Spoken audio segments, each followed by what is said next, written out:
G'day folks, Scott here. Today I'm reviewing The Nun.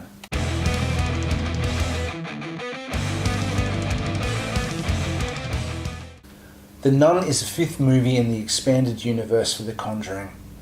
I liked Conjuring Parts 1 and 2. I really enjoyed them. Annabelle 1 I hated, Annabelle 2 was okay, but I think I really only liked that because I saw it with a big audience and it was pretty funny hearing people freak out. I've never seen it since. I found Conjuring 2, the weakest part of it was the nun, this demon called Valak.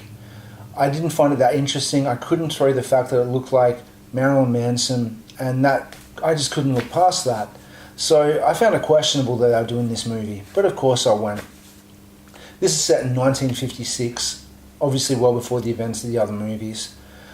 It's a monastery somewhere in Romania in the middle of the woods, and this demon's there and it's tormenting these nuns and kills them all off except for a few, and one of them hangs herself to get away from her, and this idiot dickhead character named Frenchie finds her body.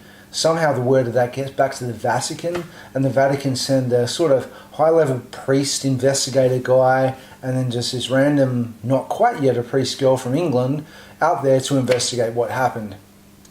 I like the setting. Like the castle itself out in Romania was pretty cool. The sets were good. The atmosphere was good. It's just whenever they came to doing a scare, it was the most typical stuff, the most stereotypical stuff imaginable. And point in case is in the opening scene when I said that nun hung herself.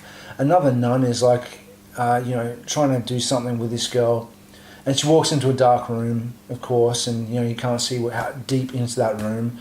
And then she comes out with her hand and blah blah blah, help me, and then gets dragged away into the shadows. Every movie has done this for the last 10 years. Stop it. And then from there, it's just one predictable scare after another. They fully reused the shadow along the wall thing that they used in that scene of The Conjuring 2.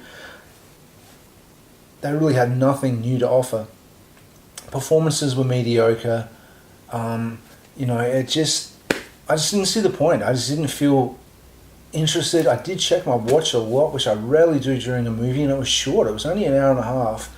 It just didn't have any imagination. It just seemed to be paint by numbers to get another movie out. I really don't have that much to say about it, to be honest. It was that mediocre and flat. So unless you're a diehard for horror movies, unless you're not desensitized by them and you're easily scared and you want to see a good jump scare movie, you might dig something in it. I didn't. I wouldn't recommend it. So there you go. Thanks for watching. I'll be back again soon. Please subscribe to my channel.